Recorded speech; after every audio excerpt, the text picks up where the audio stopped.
under this setup, or are they getting worse? I definitely don't see them getting better, especially in the batting. When you take on that role as head selector, and Ed Smith has had a great Ashes series, by the way.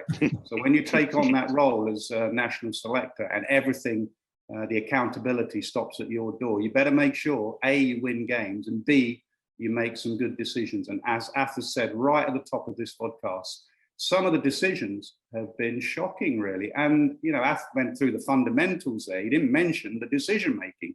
You know, Australia, Brisbane play the right side.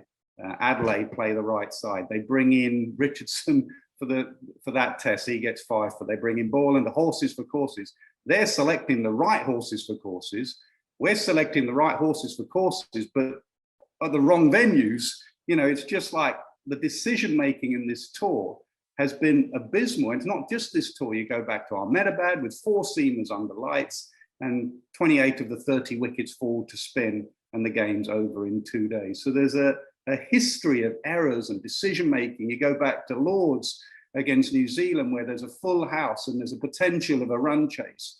And Joe Root and Chris Silverwood feel that we're not good enough to try and even try for an hour to chase down that score. That tells you somewhere of where this team think they are mentally, that they're not even going to think about chasing down that game, that score against New Zealand. There are mitigating circumstances.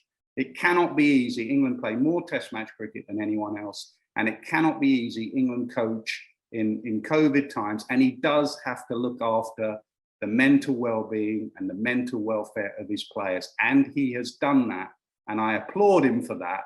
But it has left him in a very precarious position because we all know that you are judged by results and performance, and both have been shocking this year.